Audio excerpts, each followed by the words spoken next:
6, 5, 4, 3, 2, 1. How about we do it again? 6, 7,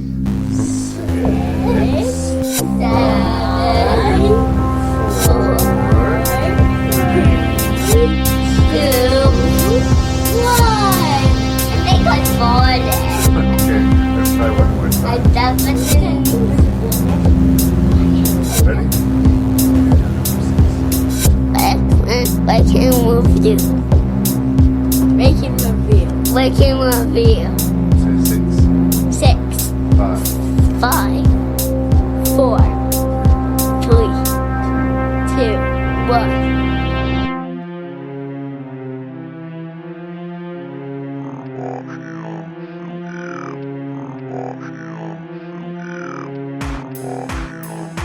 Hello and welcome to another edition of Rank and Review. I'm your host and random Canadian Larry Parsons.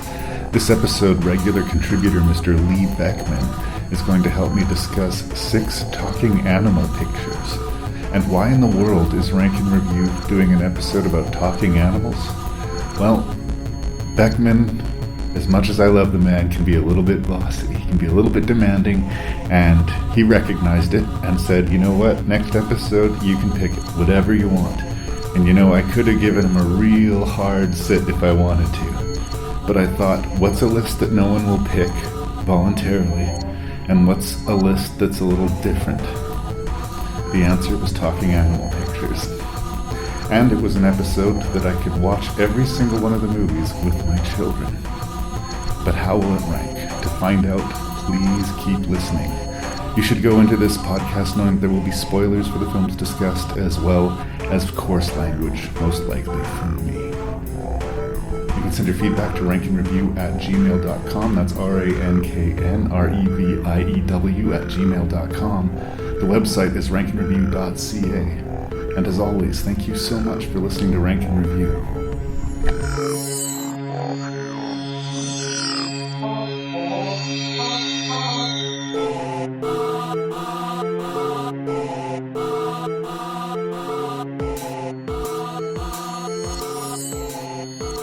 So here I am recording another episode of Rank and Review with my dear friend, Mr. Lee Beckmann. I'm not sure what episode number this is. We're going to bank this one. Fair enough. Probably somewhere in the 180s, I'm guessing. Fair enough. You've been doing a lot of episodes of Rank and Review, and I always like to have you and I always appreciate you, but you have, by your own admission, sometimes been a little bit like, I want to do this. I'm doing this one. Mine. So you said, Larry, I'm going to do an episode for you. You can do literally anything you want. And for some reason, I decided to give you talking animal pictures. It threw me for a curve, no word of a lie. Well, part of it was I didn't want to punish you because Yeah. you're doing that's a nice offer. Mm-hmm. I can make you do anything on assignment.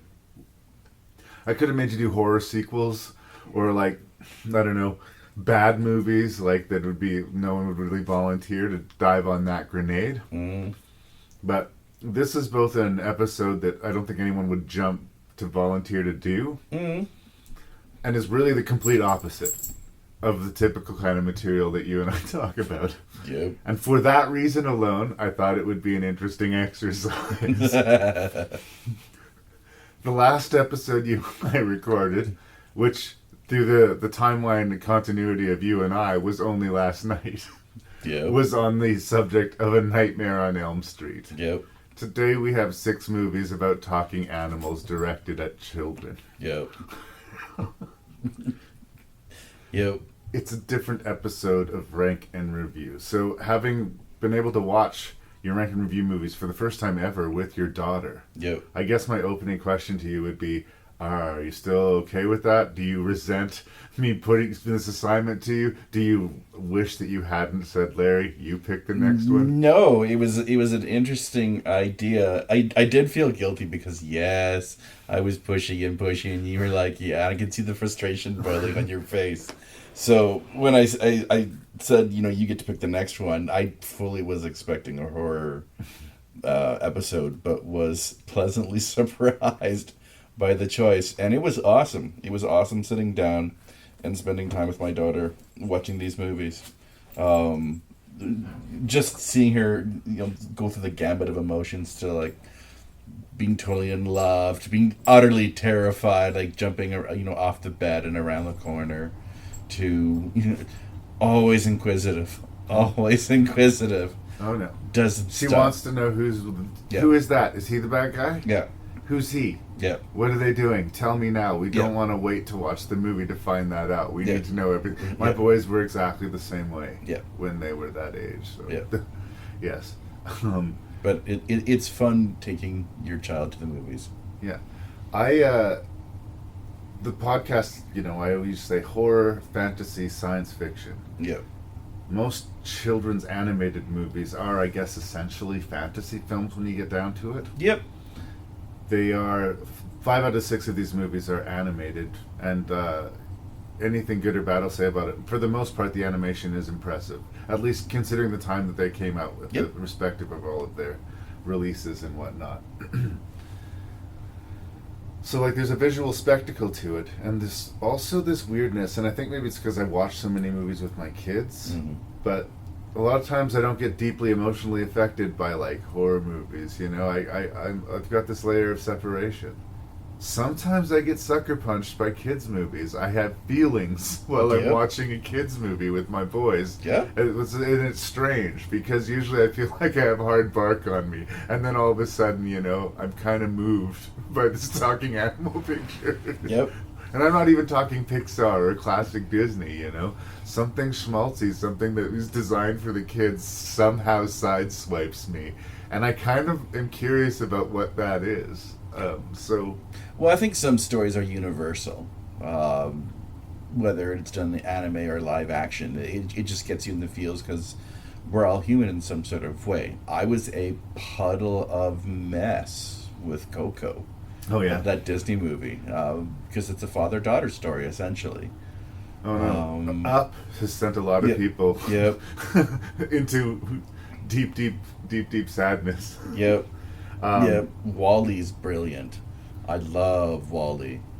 Yeah, the Pixar is particularly good at it. You're right to sort of single him out. Yep. All of the toys holding hands before they face the furnace. Yeah. Or, like, gets kind of heavy.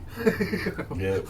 No, Wall-E it's a dark science fiction in some other ways, but we're not here to talk about Wall-E. Now, Pixar will be a conversation maybe for another day. It's Yeah. not particularly suited for me. Yep. But anyways, I wanted to say thank you for this idea. This idea was awesome. Sitting down, spending time with my child as we sit and dissect. And I also want to say how I rank these movies is gonna I'm gonna factor in also my daughter. Right. Like there's some movies that I would love that would probably rank higher, but Maya really dug them. So her enjoyment factor play into the ranking of these movies. Oh, never mistake the fact that your children's pleasure can enhance your own. Yeah. I've been doing this sort of series of Marvel episodes with Sky, and I reviewed unfavorably Age of Ultron. Mm-hmm. But strangely enough, shortly after I did that podcast, my son Tristan specifically requested that he wanted to watch Ultron. Mm-hmm. And he very rarely specifically requests that he wants to watch anything, Yeah. so okay. And I really enjoyed watching it with him because he thought it was amazing and it made it better for me. So yeah, the rank might be skewed. This is kind of an out there episode, an experimental episode. A while ago, you and I did a horror director masterclass episode where all of the movies were not so great, and it was sort of an offbeat episode. And Yeah. I don't know if Rank and Review is a band, maybe this episode is a B-side, but I appreciate B-sides. So I love the music reference. I like it. also, before we get started, probably the most star-studded podcast ever. Yeah. Period. Yeah. End of sentence. We've got like we said, we've got some Academy Award winning talent in this pool here. Mel Gibson, Gene Hackman, Yep. Yeah. Johnny Depp, of course, Christopher Woody, Walken. Bruce Willis, Nick Nolte, Yeah. Jeff Bridges. Yeah. the voice talents. Queen Latifah. Well, of course. How could we have forgotten Queen Latifah? I know. It's just interesting the sick talent that they have to do the voices for these. When I was a kid, like, it didn't even seem, not only did they have, like, real named actors doing the animated voices, but a lot of times it just didn't, it seemed dispassionate. It seemed like nobody was taking it seriously. You get some real performances out of these, Oh, I think like the right actor, and it must be an amazing gig just doing the voice, because you don't have to like dress up in makeup, whatever. You can come in sweats, and just you can have James Woods in your movie, but nobody has to look at James Woods. Oh, ouch, man! Ouch! Right in the feelings. Respect the James, man. Respect the James. He deserves all of it and more. Oh, wow! Great actor, crappy human being. Wow. Anyway, and you know, okay, sorry. Yeah, I don't know him personally. Yeah. Maybe he can win me back. Digstown forever. There you go. Usually at this point, I would say a couple of things like, there's going to be spoilers for the movies we talk about, which I guess there may be, and there's going to be coarse language. I guess there may be. Yeah. But they're kids' movies. I hope I don't get too fucking excited about it. Throw things off the rack. And then what I would usually do is list off the movies that we're going to review for the episode. Okay. But instead, I think we're going to have a special guest do that bit of business for us. Okay. Before that happens, is there anything else you'd like to say before we start this edition of Rank and Review? Thanks for being here and bring it on. Always good to have you, brother. Okay, so we have a special guest for Rank and Review to do this introduction for me. Because, Maya, me and your dad are going to talk about these 6 movies, but I hear that you watched all of them with your dad. Well, mostly not all of them. Lots. Yes, all of them. We need more. Okay. And I think you said that this one was your favorite, and it's called Over the Heads. And what's that one about? It's about stealing food about humans. Yeah, a raccoon and his friends need to steal some food to pay back a mean Well, old bear. where's Raccoon? There he is, right there. Over the Heads. Over the Heads, humans attack. These humans, they attack. They're trying to protect their house from these animals who They're are trying to trying steal to the food. protect their home. Yeah. So it's weird to say that they're the bad guys, but in this story, they're the bad guys. Mm-hmm. Oh, and this guy? Yeah, the raccoon? The raccoon, he was trying to find food. Because he haven't had food. But then he saw a cave with so much food, but there was a bear hogging it.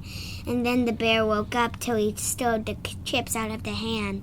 And then the bear saw, when he took all those food he saw, and then when they were chatting too much, it fall off the cliff, and then maybe a car went over the food. Yep, it's a funny show. All right. And then we watched one, you and I, just today, right? And it's called Mr. Toad's Wild Ride. Mm-hmm. What did you think of that one? It was okay. Mr. Todd was a bit out of hand. Yeah, he was kind of he's got a bit of a personality. He acts like a baby. Very good. And this one was fun, Mr. Toad's Wild Ride, because I watched it with you, and we were cuddling on the couch while we watched that. And Mr. Toad was kind of a jerk, right? He was kind of a jerk. He did, sell cards, and he rides cars.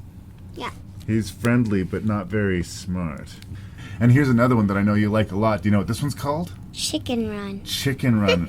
It's about chickens trying to escape. This is my favorite chicken. Yeah? The Scottish chicken. You like her? She's I heard you really skinnier. like this one. Oh, and You know what's funny to me about Chicken Run? What? All the chicken have teeth. Isn't that kind of weird? Have you ever seen chicken with teeth before? Not really. And yet it's like their identifying characteristic Yeah, in but this this is movie. like a movie. It's a very good movie. I want to say something about Chicken Run. Do it. Well, Chicken Run is a bit out of hand. This guy is a rooster. He was telling he flied, but he just got shot out of a cannon. That was a lie.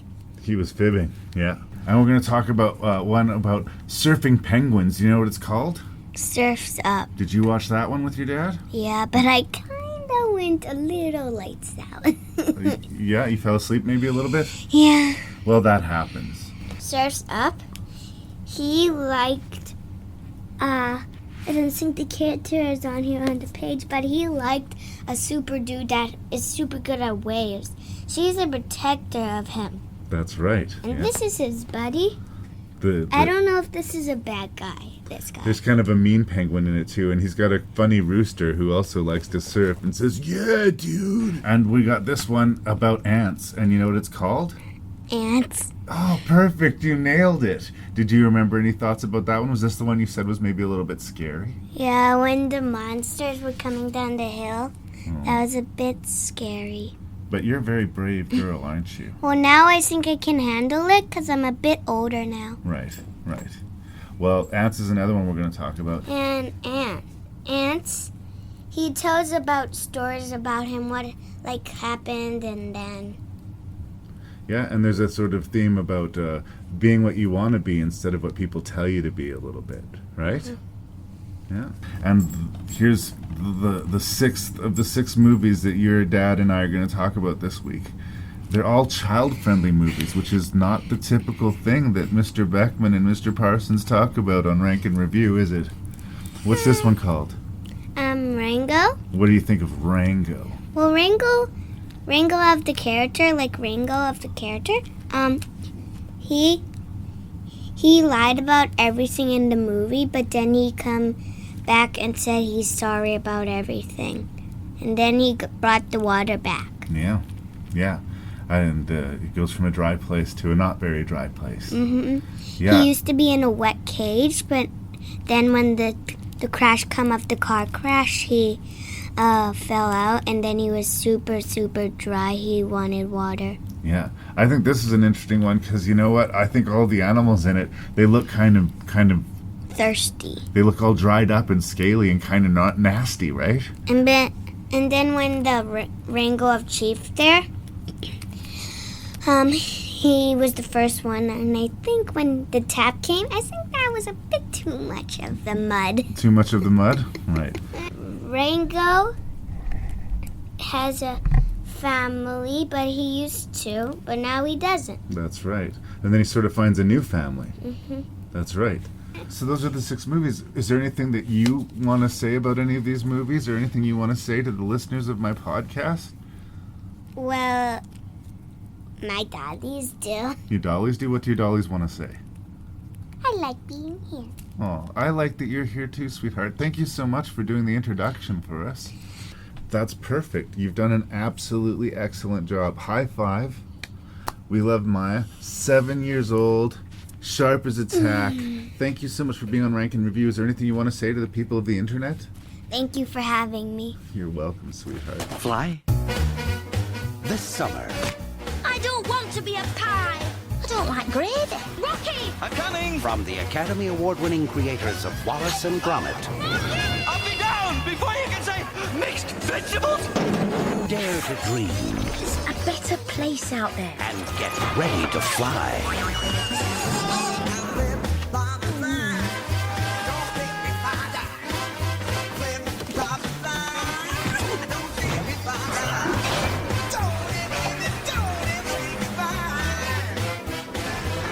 In the quite likely event of an emergency, put your head between your knees and Kiss your bum goodbye.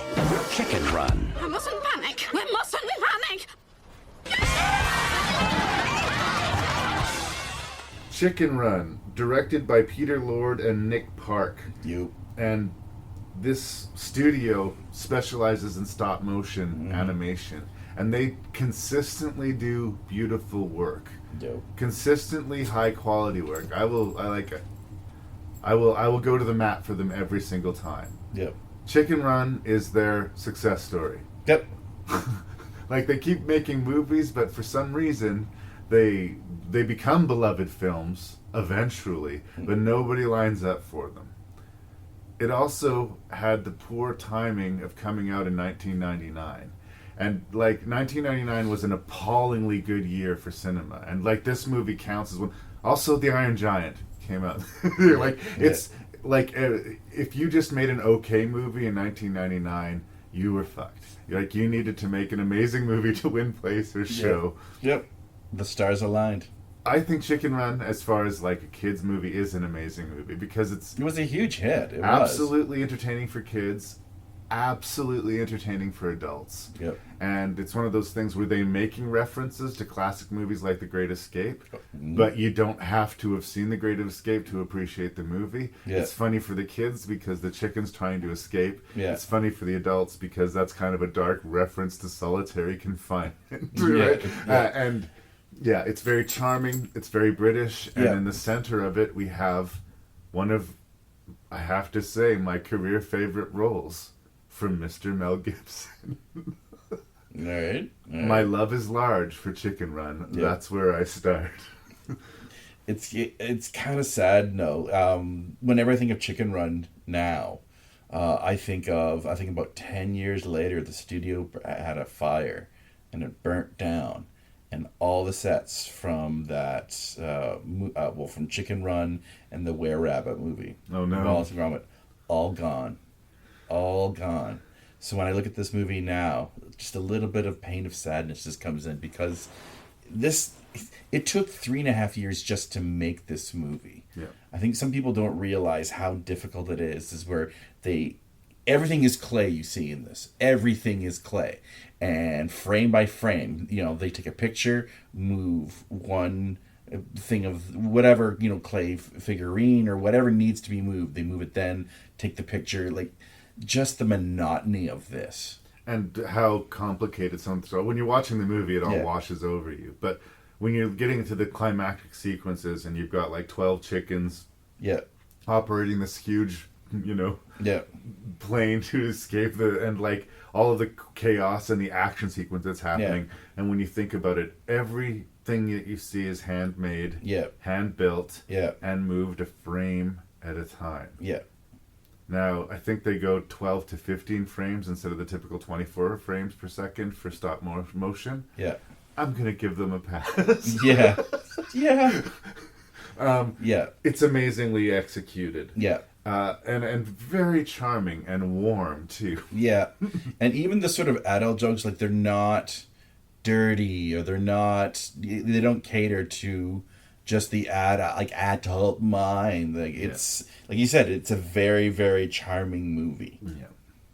So there's a very strictly guarded chicken coop in Mrs. McTweedy's farm, and she's at the beginning of the movie largely a poultry egg farmer, but she's frustrated at the rate of return from her chickens.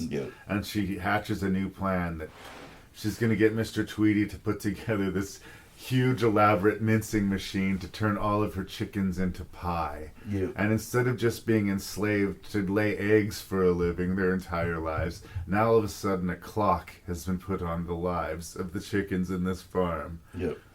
So Ginger, the most spirited of the chickens, sort of the leader heart of the group, is trying repeatedly to get them out and not having very much success.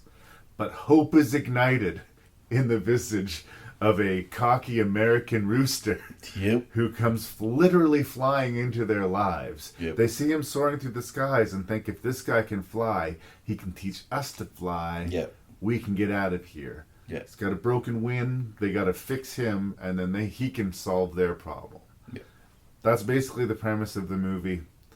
It's lovely. It's the Great That's like Escape. my review of the movie. It's lovely. It's lovely. Yes, that's your new catchphrase. It's lovely. No, it's the Great Escape done with clay. I love it. Even with a little bit of sort of British wit. I love the two rats. Great supporting characters. They're constantly trying to get eggs off the chickens. And since that's how they keep themselves alive, it's established if you don't lay enough eggs, you end up on the dinner table. This movie starts off There is darkness there. But so they're unwilling to get the eggs. It's a big win for the rats about 2/3 of the way through the movie when the chickens have to make their Hail Mary pass and they start agreeing to give eggs to these rats. Again, there's some darkness there. I also love the villains in this movie. Mr. Tweedy has got this sort of charming subplot where he knows that the chickens are, quote, organized. And he's even got it figured out that Ginger's in charge. Yeah. But of course his evil wife will have none of this. Yeah. And, He is so codependent. Yeah. So like they're doing all that they can to like make every character as rich and fully developed as possible. Mm-hmm. So I'm gonna pause it. Maya? Like every single character is designed, no matter how big or small the character. Yeah. Even like some of the background chickens who have 2 or 3 lines seem fully realized and mapped out. Mm-hmm. It's not one of these callous, like, for lack of a better word, emoji or Angry Bird movies. Yep. Where what's a product that we can cram down kids for? They're not. It's a fable in a lot of ways. They're not trying to sell Chicken Run action figures or Yeah. anything like this. Yeah. And the message of the movie is simple: work together. If you don't like the situation you're in, do what you can to try to change it. Yep. Perseverance. Ginger gets thrown into the hole again and again. It's a running thing, and every time she comes back with more fight. She sacrifices a lot for the greater good. Yeah. It sounded like I was maybe taking a pot shot at Mel Gibson. What was that? That was Marley. He wanted in. Oh, I see. Yeah. It sounded like I was taking a pot shot at Mel Gibson before when I said it's one of my favorite performances of his, but I'm actually not kidding.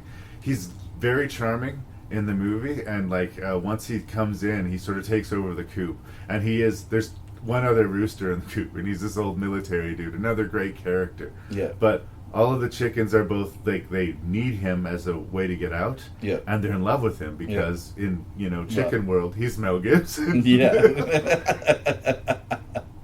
Yeah. So yeah, there's also the like sort of controlling and mitigating that. The balance of power has been shifting. Ginger has been in charge for a long time. Yep. And he's not willing to listen to her a lot, but she's also not super willing to listen to him. Yeah. But in Ginger's defense, he is full of crap. Yeah, I know. Yeah, no. I'm totally on Team Ginger. The biggest thing that he sort of brings to the table is that everyone's got to like loosen up, and no, I'm Team Ginger. Yeah. Well, I'm just here for all those sweet English chicks, Yeah. So yeah, these guys have done lots of movies. They did, like you said, the Wallace and Gromit and the Were-Rabbit movie, which is also very charming, didn't make any money. That pirate movie, which was very charming and didn't make any money. And it's been unfortunate. And now 10 years later, apparently, they're making a sequel to Chicken Run, and I hope it's another success for them. Although I wonder. I wonder. Time has passed. Chicken Run is a movie of kind of our generation. That it came out like when we were in our 20s. Yeah. Well, and it is interesting because it was a kid movie that I saw before I had kids. I don't know what drew me to Chicken Run, but I did see that movie. I think we were fans of Wallace and the style of animation. Nick Park and them. Yeah. And yeah, if this is reaching anyone's ears and they haven't heard or seen any Wallace and Gromit, check it out. I'm not saying stop what you're doing, because listening to Rank and Review is a good use of your time. Yes. But definitely check out Wallace and Gromit. It's so pleasing. But this is why we're here. Yeah, that's right. This is why we're here. This is what the podcast exists. If you haven't seen this, go check it out.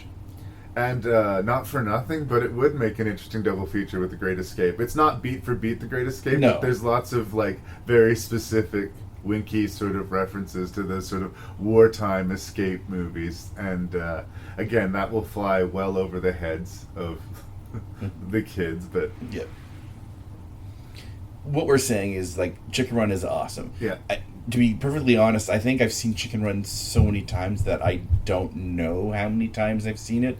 It now joins sort of an elusive club of like Big Trouble in Little China, Jaws, Ghostbusters. Oh wow! Well, you've seen it a lot. I saw it a lot. I think I saw it a lot in the theaters. I was working at the theater at the time, so. But I remember going to the Pacific Cinemas to go and see it, just because I was a huge fan and was not disappointed. So, Chicken Run is awesome. I will say this: My saw it for the first time, and it took a little bit for her to get into, but once she was in, she was hooked. Yeah. And for like 3 days after that, it was Chicken Run all the time. Nice. Yeah, even looking at the post, like Chicken Run. It's funny. What's the sort of not so smart chicken? Who was that? Oh, Miranda Richardson. I don't remember the character of the chicken, but I don't want to To be a pie. Yeah, Yes. she was beautiful. She's just constantly just knitting and Yep. spitting eggs out. Yep. And yeah, she just has these like quietly brilliant lines. Yep. My whole life flashed before my eyes. It was really boring. Yeah. And kudos for making Mrs. Tweety just a little bit scary. Oh, Like, she's just crazy. Yeah, like just Mr. Tweety is kind of charming. Like, Yeah. I get the feeling like you could hang out with him. Miss Yeah. Tweety, there's no talking to No, that bitch. no. Somebody hurt her really bad, really young, and I don't think she's experienced joy for a long, long time. But even the final fight, where they're like flying through the air of that sort of made-up airplane, and she's hanging on, and she has this psychotic "I'm going to kill you" look. She is a terrifying villain. Yep. And I did want to mention the chicken's teeth. You know, like all of Yeah. the chickens have teeth, and it's sort of a strange thing because chickens don't have teeth, and it's just part of their animation style. Yep. The way of getting expression. They did these short films, Creature Comforts, about animals in the zoos being interviewed documentary style, but it's all the same stop motion, and they have these same big glaring teeth. Yep. And it's interesting to me because counterintuitive to the design of chickens, but like usually it's the eyes that are the most expressive thing through animation, like the eyes. you really and stare at their the top teeth. of the jaw.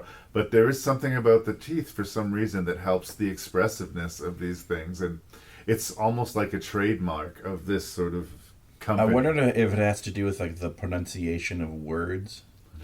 I don't know. Just I a- like it. It's just it's strange. It's just strange. a thought. Yeah. Just a thought. Anything else you want to say about Chicken Look, Run? I man, mean, like Chicken Run is awesome. I don't know what else I can say. Most people I know that trust and love have seen Chicken Run. They love Chicken Run. It's Chicken Run. there's nothing not to love here. I feel like chicken tonight. Like chicken. Doesn't it make you feel guilty for eating chicken though? No. What if you're eating ginger? Ginger. Because ginger tasted good. Deep fried ginger meat. He's going to die.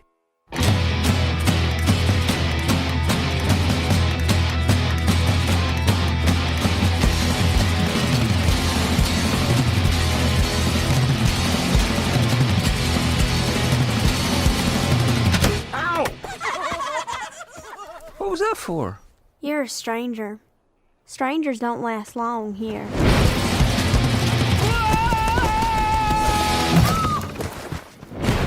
Gore Verbinski is an interesting dude. Yep. He of course did the remake of The Ring and had great success with that.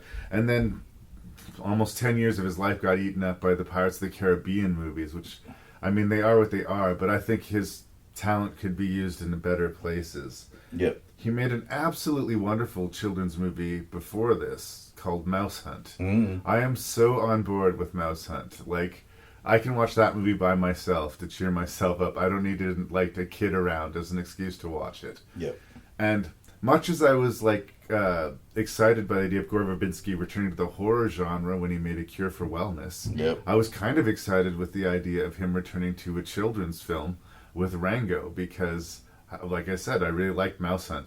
And I loved the darkness in the movie. Like, Yep. that was one of those kids' movies that almost overtipped, that they were over-serving to the parents and Yep. under-serving to the kids. Yep. I think that's one of those movies that a lot of times the parents came out happier than the kids did.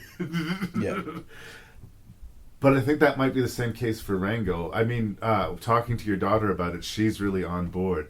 But this movie has a Western aesthetic, Yeah. and it's got this sun-baked ugliness to it. Yeah. And the character designs, as much as they are authentic and brilliantly animated, Yeah. are really ugly and off-putting. And like even the good guys look gross.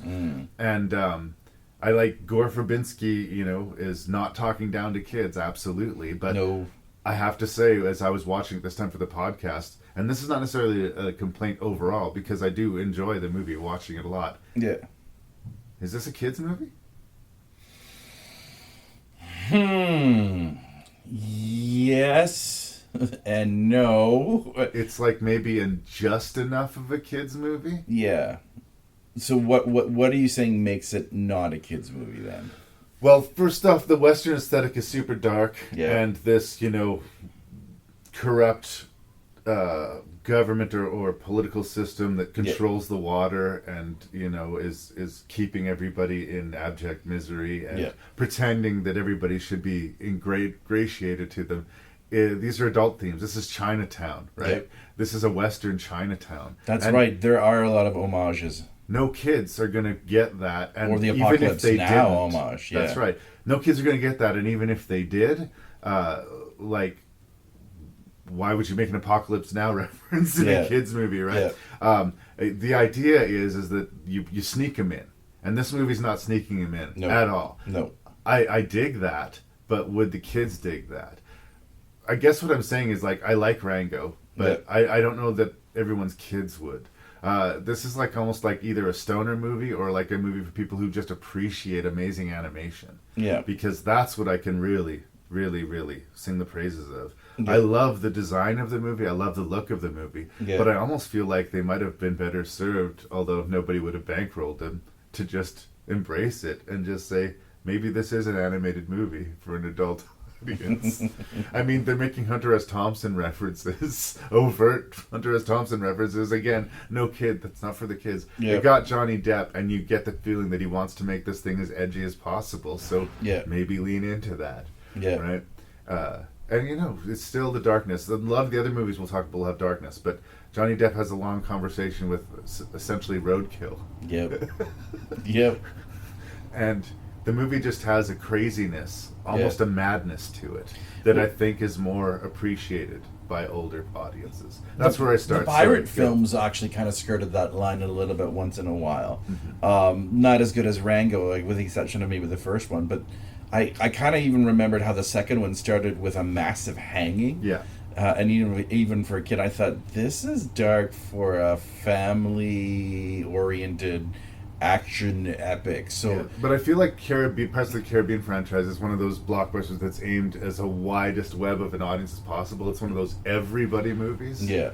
And Rango, at least in its marketing, seemed like a family movie. Yeah. Right? Yeah. No, I hear you. I do think it overstates its welcome as well a little bit. The third act, to me, started to drag, and that's when Maya started to pace around the room as well. Yeah, the extended edition that I have is 111 minutes, and the theatrical version that most of the kids would have seen is 107 minutes. So that's most kids' movies are 80 to 90 minutes, and there's a reason for that. Yeah, attention span, patience, just generally. You're right. I think again, and that's because they're married to the Western structure. You know? The plot is Rango is being moved. He's this exotic lizard in a cage. He's being moved from one place to another, but there's a little accident on the roadway. Their car hits an aardvark, and he gets thrown free, and his home is destroyed, and this eccentric lizard that spent his entire life, basically up until now, making up this imaginary world and imaginary friends with all the props. Amazing in his cage. theater director. Is thrown into the Wild West, in the middle of this desert. Yeah. And he finds a community, and he, meets a, I guess, cute reptile girl. Yeah. But again, there are very real, really scary, awful dangers around every corner, and they look nasty. Yep. Everything out there is trying to kill you. The sun's trying to kill you. All of the buildings look like a gust of wind could knock them over. Hawks try and kill you. Yeah, the hawk sequence is really good. Yep. And of course, as we were going to say before, amazing voice talent all the way across here. Isla Fisher, Abigail Breslin, Alfred Molino, Bill Nye, Harry Dean Stanton, Ray Winstone, Timothy Oliphant, and of course Johnny Depp leading the cast. Gorovinsky loves the Western aesthetic. You can tell that he's in there, and again, much like Chicken Run, throwing those references out. I'm sounding like I'm being negative on the movie. I'm not necessarily negative on the movie. I'm just saying, who's it for? Mm-hmm. I think kids with longer attention spans and a little more culture, to be perfectly honest. Just because there are lots of references to older movies that, 4-year-olds and up would know. But once again, As well, the jokes sometimes were few and far apart. There were long stretches where it was either narrative, and I think, once again, this is where it sort of lost my a little bit. I mean, we loved the bar scene where he comes in and Makes up his rich history for himself. Yeah, and has that alcohol breath. I don't know. It's a classic Warner Brothers little riff with Yosemite Sam and whatnot. Anyways, stuff like that. But yeah, I don't know. And I feel like, once again, I like Rango. I'm not trying to give the impression that I don't like it, but ultimately where I sort of land with it is it sort of overstays its welcome a little bit, and that's a problem that Gore Verbinski does have. Right. Whether it be the Pirates movie or that awful Lone Ranger movie or... Excess. Yes. Yeah. When his movies are lean, they tend to be a little more entertaining.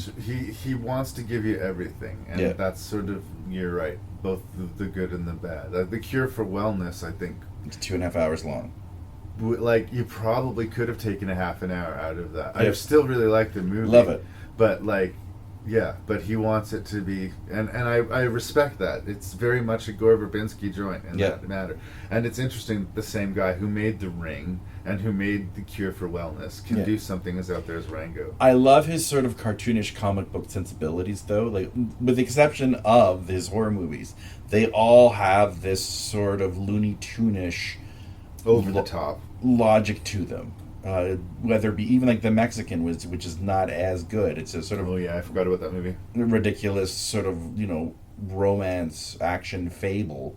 There's always just a lightness to it, cartoonish, where the violence, people will sort of bang their head and off they go. Right.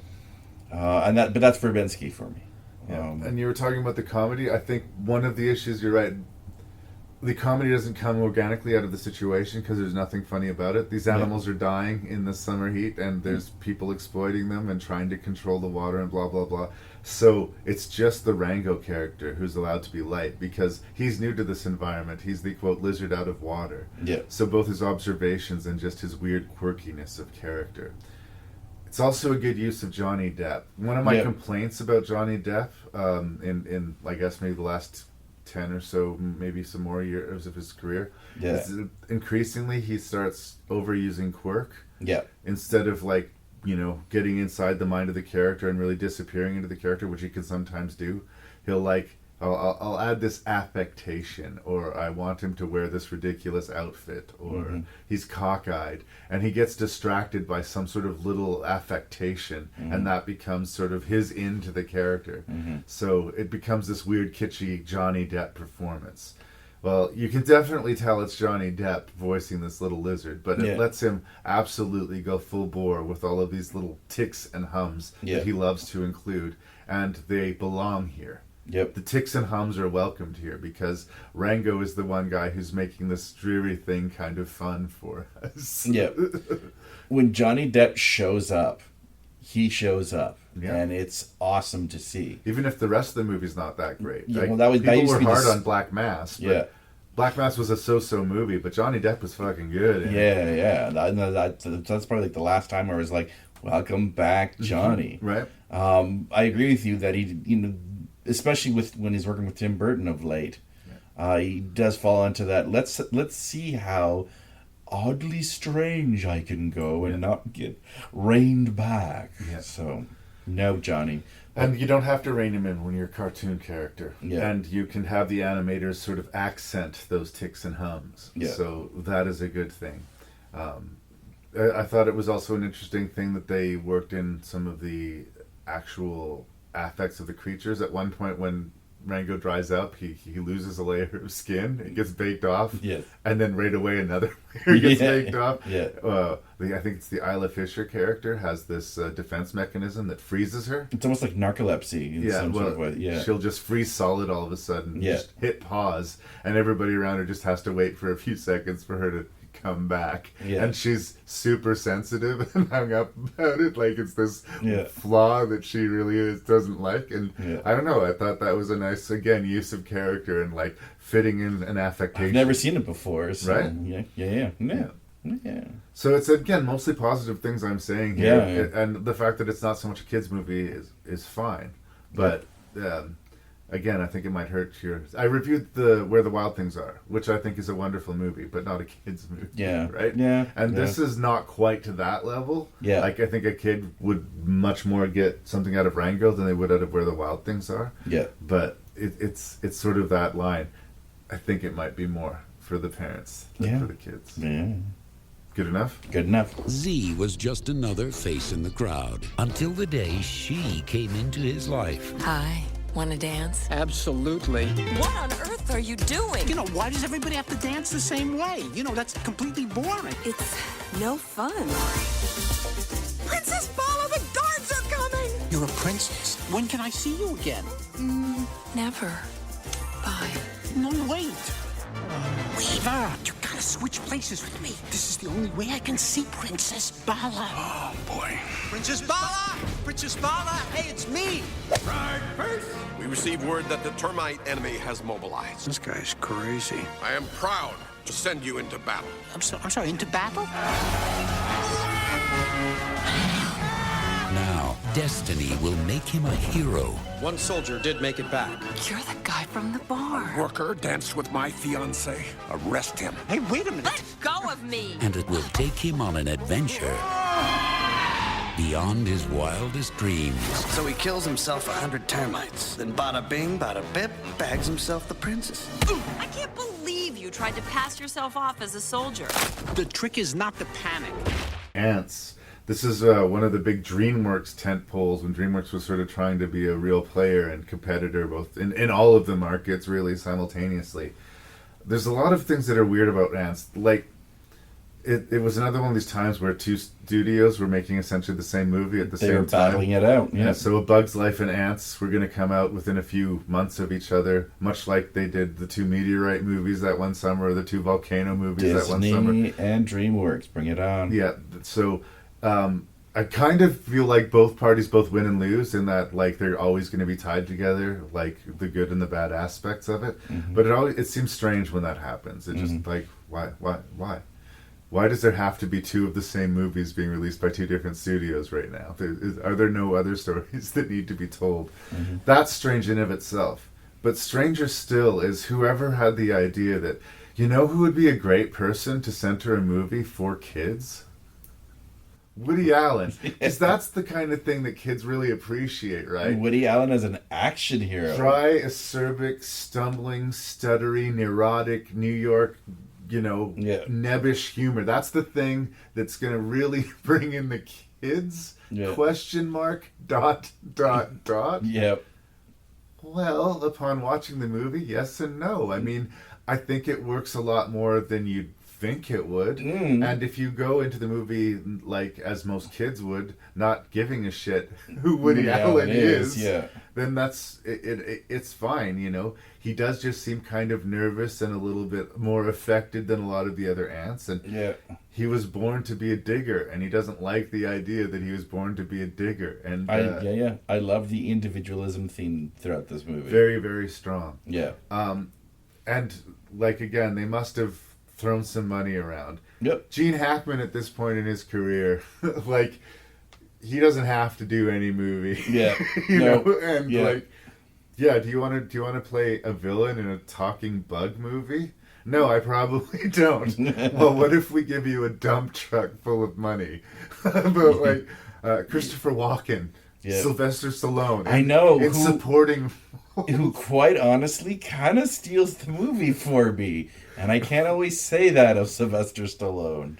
And pushing the boundaries a little bit. Like Maya was scared by the whole war sequence. The termites, Termites versus ants. And it does get a little bit ugly. And it gets a little bit real. And they push I remember, I think one point, the Stallone character says, "What are you bitching about?" And we're not used to hearing even bitch in a kid's movie.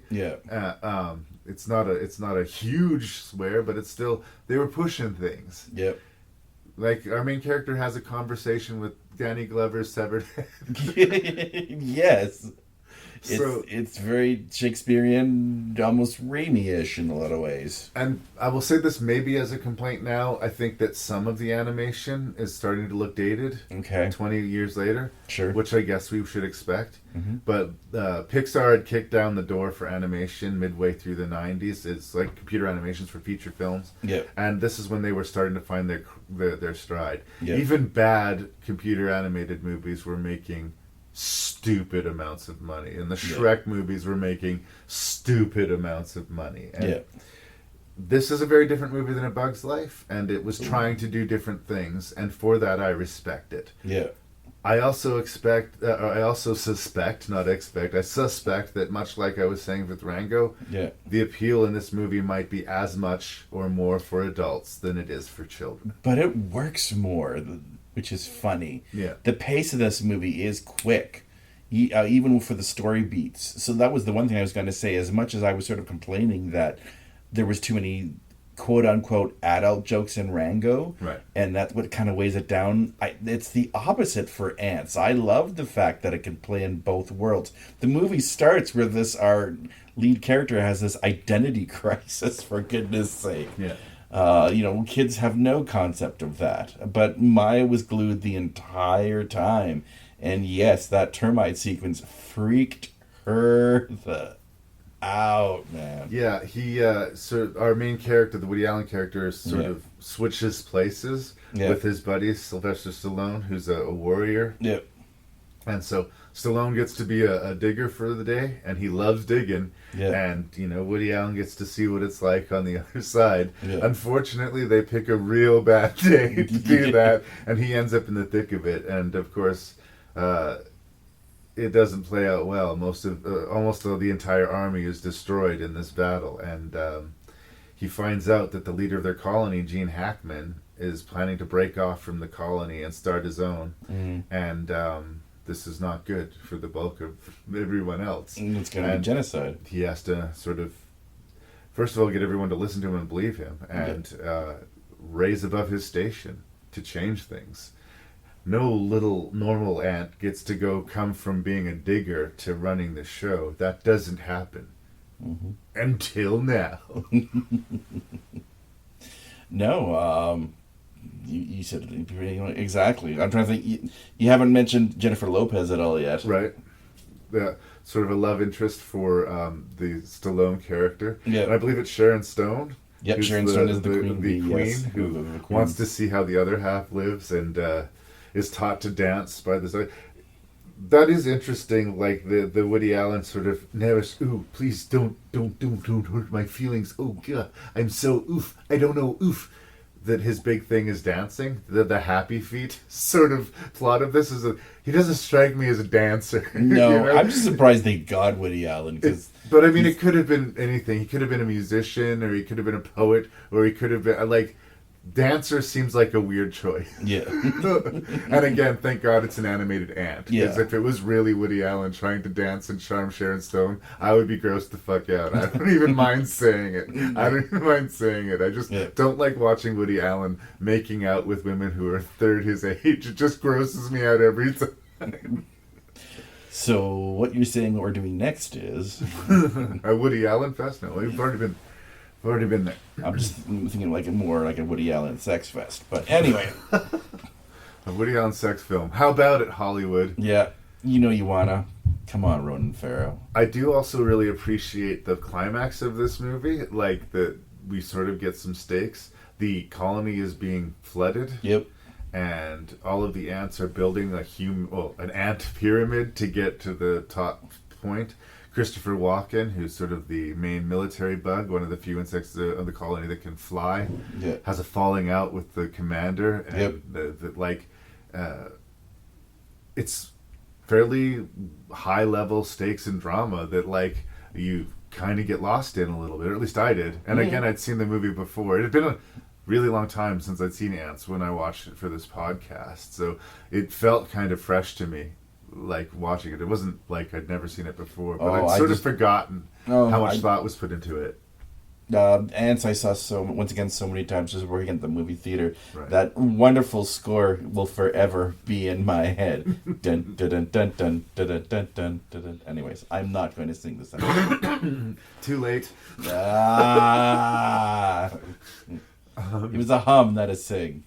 No words were sung. For the record, if like it came down to a battle between Bug's Life and Ants, I think on a financial level, no question, a Bug's Life won. Yeah. And like they're both really good movies, but on a risk-taking level, Ants kind of won that competition. Yeah.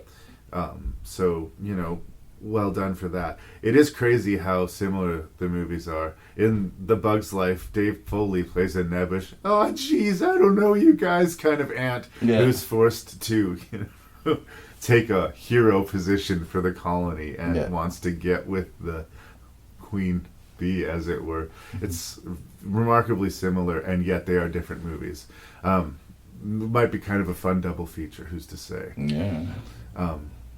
Yeah, I don't know what more to say about Ants. Like, it's totally worth your time, and it's not a just kids movie. Like, if you're intrigued with what we've been talking about here, like if that sounds like something that would appeal to you, for sure.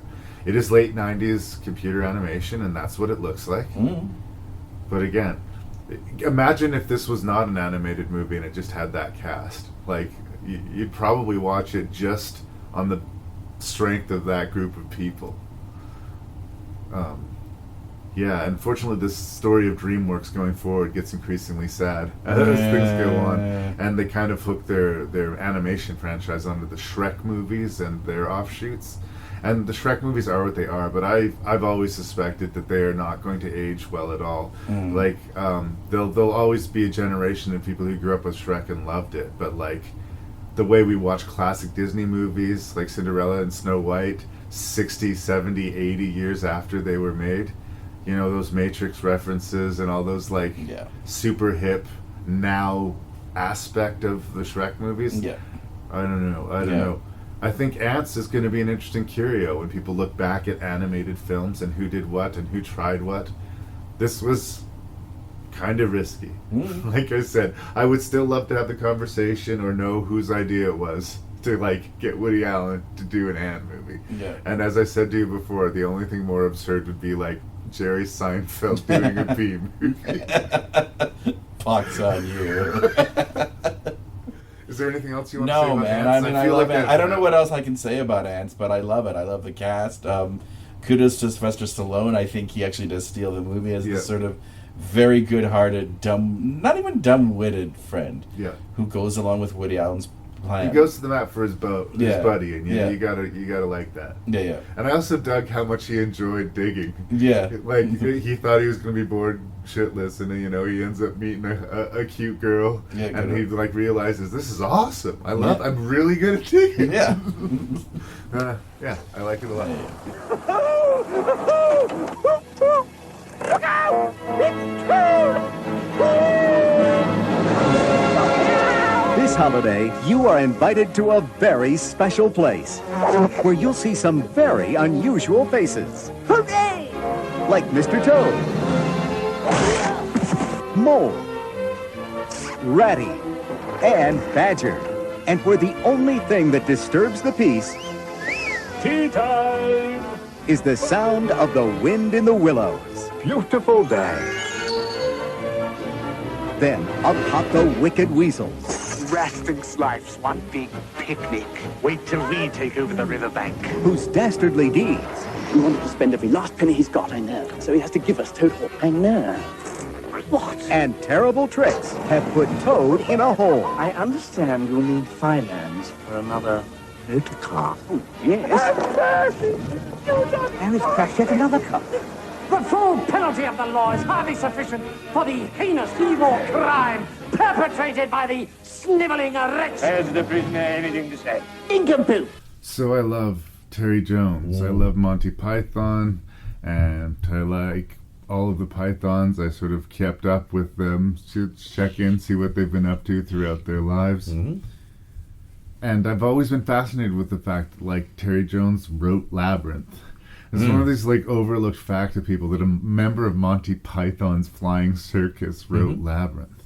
And it wasn't the only time he dipped his fingers into, quote, kids' films. Mm-hmm.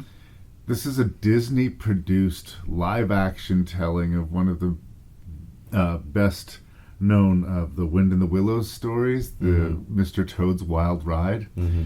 It stands out in this collection for being the only one that's not animated, and it's the only one that clearly not millions of dollars have been spent on. Yeah. It actually weirdly reminds me of like Shelley Duvall's fairy tale theater that was going on in the 80s, where she would get weirdly star-studded people to do what looked like basically puppet theater, show. like a theater for children with like all of the mainstay aspects that you'd expect in that, like Actors low got paid. tier. Yeah, actors got paid for having fun. Yeah, and I get the feeling like Jones loves the subject matter, and like he's a writer-director, he's committed. It's just amazing how nobody knows that this movie exists. Yeah. It's like a halfway Monty Python movie, really.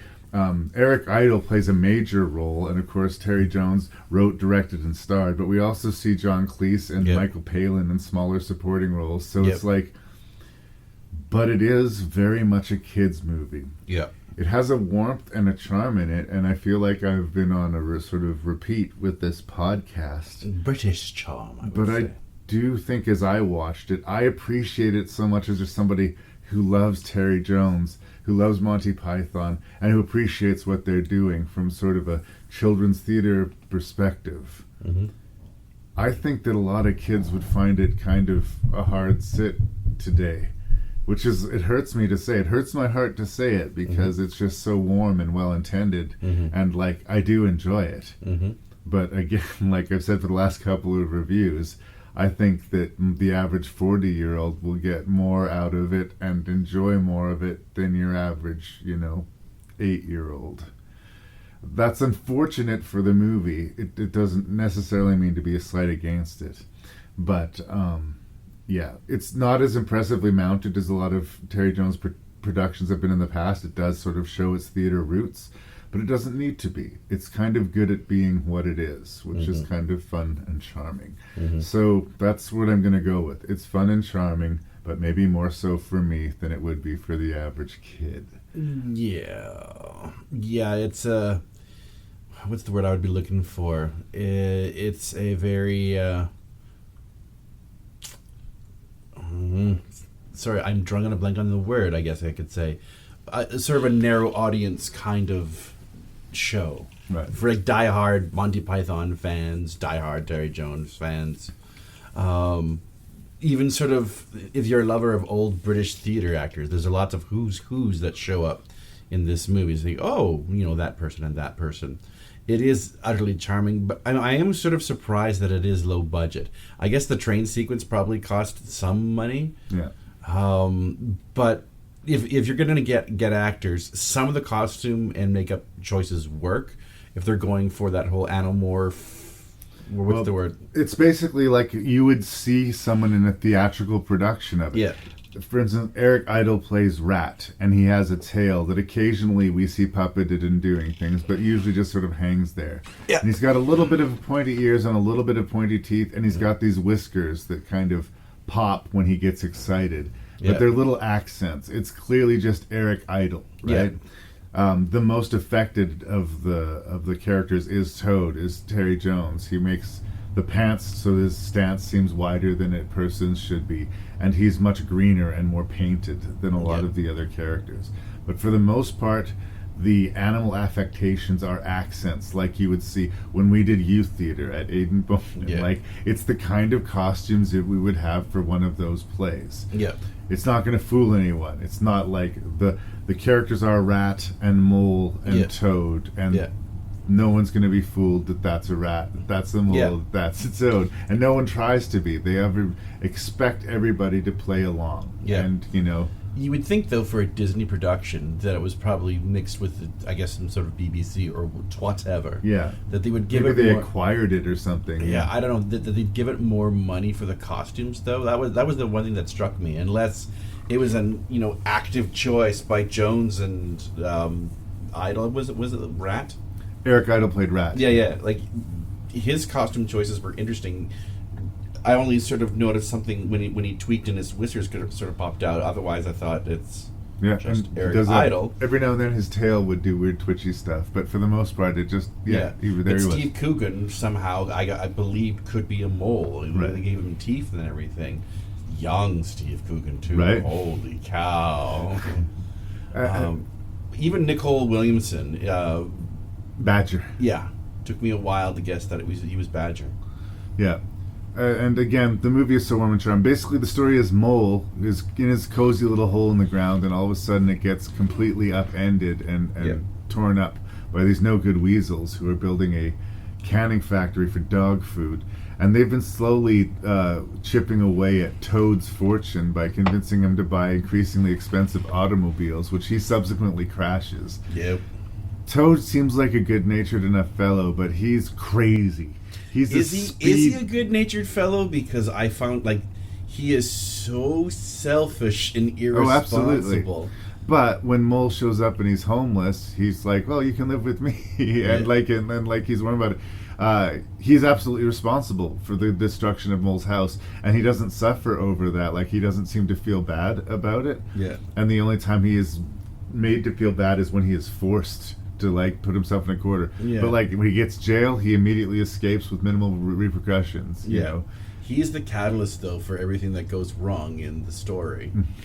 I mean, you could say he's manipulated by the weasels, but I think with the death of Toad's father, the weasels see that the guy running things doesn't have all of his marbles, and he's easy to take advantage of. They want to take over and basically turn the entire lovely animal-filled valley into food processing plants, and they're no good and they're bad, and we don't like them. Shout out to Anthony Scher, who's the chief weasel. I thought he's a great antagonist. I think the weasels were definitely having fun with it too. Yeah. It's always good to play the heavy in these types of movies. Yeah. And there's a couple of musical numbers, but they're pretty spare and they don't overstay their welcome. Yeah. And they are, story based in the weasels are telling you what it's like to be a weasel. And Rat's love song to the river is important to his character, because that's later his weakness that's used by Toad to once again escape responsibility. Yeah.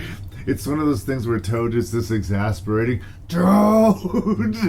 See, just at one point, especially if I was like Badger, I would just take an oar and just end the misery. Yeah, instead of saying I'm no longer going to help you, just squish him. Yep. If you can take down two weasels at once, Badger, you can take. I was just done with Toad when Badger took him out. In the other room to sort of, explain him and show him, how he's going wrong, and then brings him out to apologize. I think for me, it's my love of Terry Jones that comes through. I think he finds this kind of character sort of amusing. You're right. Everything you say is true. Incredibly selfish, self-destructive, and thoughtless to the people around them. But he does seem to genuinely love Rat and genuinely love Mole. When he thinks that they got blown up at the end of the movie, he is devastated. But still, he put all of this into motion. Had they actually been blown up, it would have legit been straight up his fault. So I don't know, man. I just got a whole Donald Trump vibe from just Well, I mean, from a kid's aspect, it's sort of the people who are rich and in power don't necessarily know what they're doing. Yes. They don't automatically have access to some wisdom, especially when that power and wealth is inherited, right? Yeah. If you didn't make that capital, if you didn't earn your position of power, if you just fell into it, that's where the Toads of the world come from. Yeah. Usually they don't mean it from a place of being evil. They just live their lives as spoiled children. Yeah. But this is a strange message to be trying to feed to kids. And I don't think Terry Jones is, asking us to like Toad. Okay.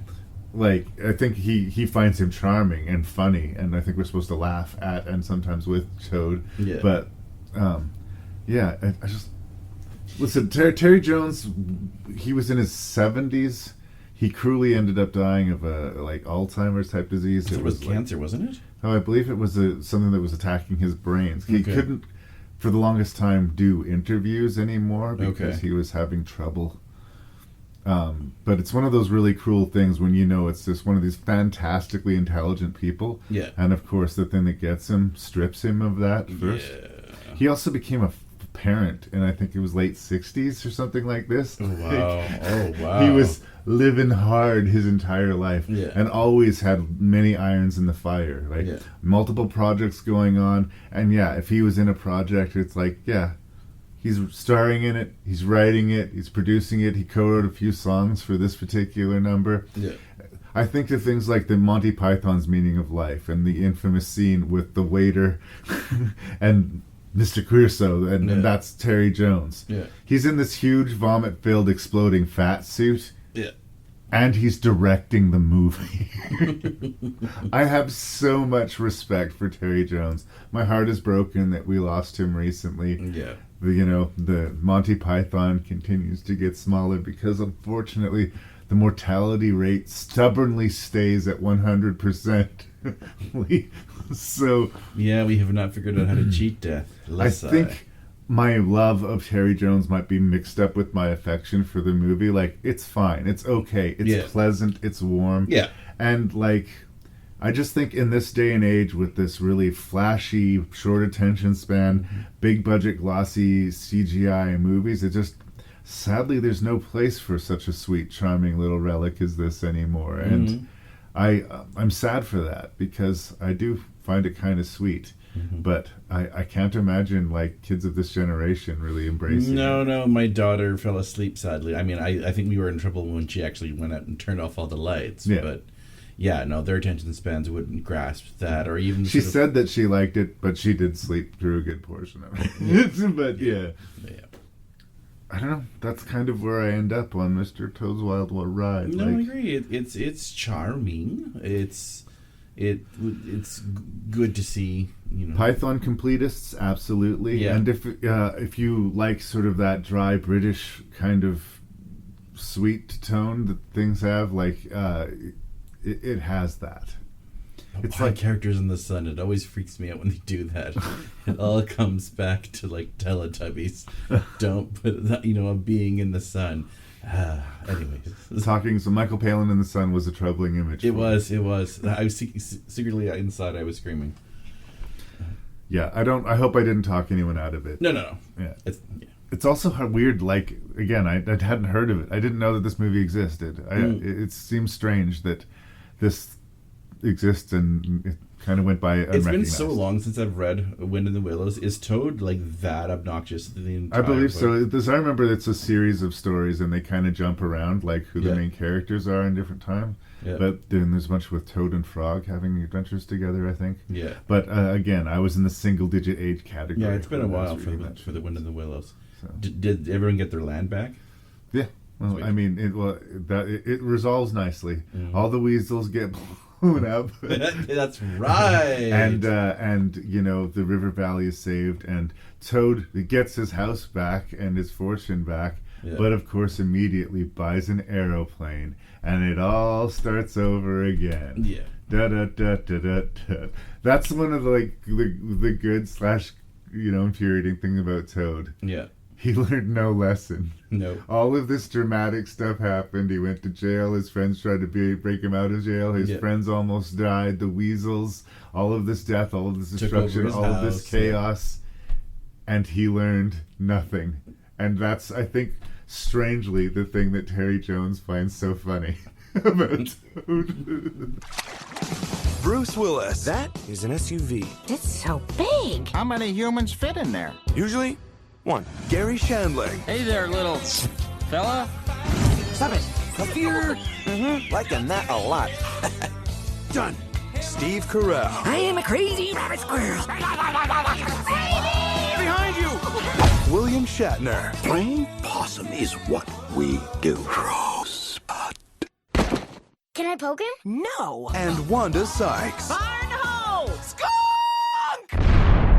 Thank you, Stella. Oh, I can clear a room. This summer. Want me to show you what I do with my nuts? Very tempting, Hammy. Very tempting. From DreamWorks, the creators of Shrek and Madagascar. I'm putting my foot down. No. Right?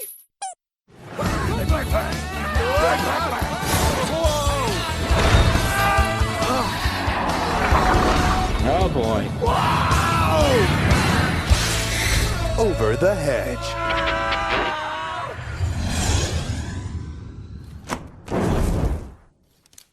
You're the devil. Oh boy, oh boy, oh boy, is Bruce Willis ever past his best before date? I know. He has become a sad, figure in his late life. At least a movie like Over the Hedge, he can probably legitimately phone it in. This sort of wisecracking, lovable asshole, the affable asshole that sort of got its popularity in the 80s and never really fully let go of culture. The guy that we're asked to like, but that if we closely examine him at all, there's really no reason to like. The John McClanes, the moonlighting, the like. There's a reason why John McClane is divorced. Yeah. No, absolutely, right? Yeah. It seems like Bruce Willis just has turned into all the curmudgeons he's played. He's clearly way past being excited about acting, and he's got to have more money than God. I don't know why he doesn't just retire. Yeah, but I don't know. The time it is well past when I could get excited by Bruce Willis's presence in a movie, It's strange, though, that he's been in enough good movies that they get sequels, but he then still does a lot of straight to... Yeah, and apparently he's terrible to work with, and a lot of these cheap movies he does, he makes it part of the deal that he has like 5 or 6 shooting days, and that his body double, like they design the shots so that his body double can do the bulk, as much of the stuff, like my close-ups only type of actor, right? Wow. And on top of that, again, I've never met the guy, apparently a huge asshole. Okay. But, whatever. The thing is that his Bruce Willis charm really works for Over the Hedge. Like, it makes sense. When we were talking about ants, I said, like, I just don't understand why. Who do we need to center this children movie with the ant that changes the course of ant history? Yeah. Woody Allen. Yeah, that's the guy. Yeah. No, but this loner, wisecracking raccoon who gets mixed up with this terrifying bear. Yeah. He tries to steal all of this food. And again, it's all naked greed. He could have just taken a few things, but no. He takes everything. I know. It's so greedy. So greedy. So here's the question I have. Is Vincent the villain of this piece, then? Well, I mean, he's the villain in that he will happily eat all of these cute little critters just to make a point. But he was... Basically, this raccoon came into his house and stole his food. Yeah. He'd clearly stolen that food himself. He probably killed some campers to get all of that stuff. Anyway, he's given a clock. Like, this bear's going to finish his hibernation. When he wakes up, every item that got destroyed is going to have to be replaced. Yeah. So the raccoon goes down. He meets a bunch of characters. One of them, the turtle, heartbreakingly voiced by Gary Shandling, another guy that we lost recently. That makes me sad when I hear Gary Shandling's and voice. He again kind of works in this, but it makes sense. His character and the voice of Shandling kind of connect well, I think, in that way. And people trust him, and he's a likable guy, but he's not necessarily the guy that you want with you in an emergency. Yeah. Right? I will say this about the movie. The cast they do get together, they really work well together. For sure. Yeah. Anyway, just to finish the plot outline, I just want to get the plot out because I'm really bad for forgetting to do the plot in this podcast sometimes. He ingratiates himself with all of these critters and convinces them that they don't have to forage in the forest all summer long, They can steal everything they need out of this newly found suburb that they've woken up to. Yeah. And by doing that, they're going to improve their lifestyle. But the catch is, the booty, once he collects it, is all supposed to pay off this debt to the bear. So he is taking advantage of all of them. Yeah. And of course, during the course of the adventure, he falls in love with all of them. And I was very much charmed by them too. You're absolutely right. The voice talent, wall to wall, everywhere you like. You got Wanda Sykes playing a hilarious skunk. Yep. You got William Shatner playing a possum, teaching his daughter the tricks of the trade. Yep. What is his name? Oh my God. Steve Carell? Steve Carell. Yes, who does steal the movie. Yeah. There's this little chipmunk who's already high strung and super like super spazzed, and then we get to see him like after a few energy drinks. Break both the speed and sound barrier. He's just very severely ADHD. That's I mean, that's kind of what it is. It's awesome. Even the villains. I wish I had IMDb in front of me, but Lowell from Thomas Hayden Church, and CJ from West Wing, Allison Janney.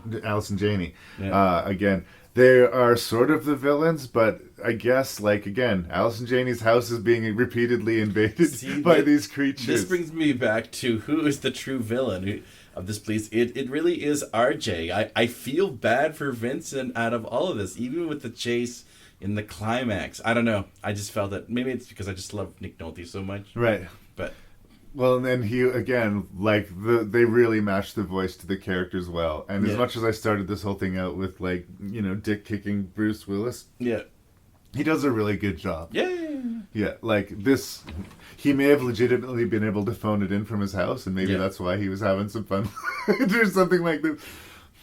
But the movie wall to wall works. It's funnier than you expect it to be. It's kind of more exciting than I expect it to be, even like on repeat viewings.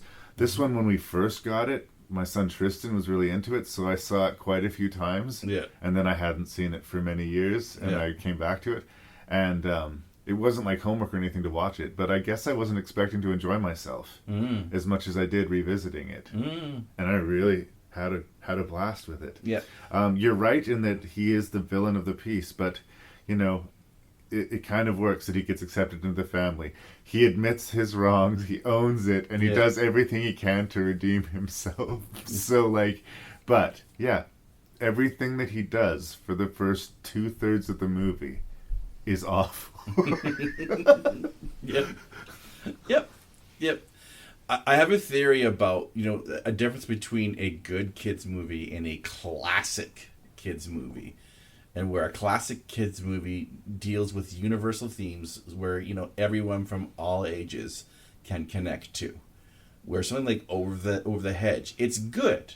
It made me laugh. I was entertained. There's lots of jokes that are of that age, of the time it came out. I worked at a video store when it was playing, so I too saw it quite a few times. And then hadn't for a while and came back to it and did enjoy it. The thing is that after a while it becomes instantly forgettable. It kind of goes into the void of the mass sort of, you know, kids cartoon movies. It's still good. It's entertaining. But well, this is well past the initial rise of the CGI family movie. This wave has crested and receded. Now there are some of the lowest grossing movies of all times have now been fully animated movies. For a while, the shittiest animated movie ever could come out and it would still open huge.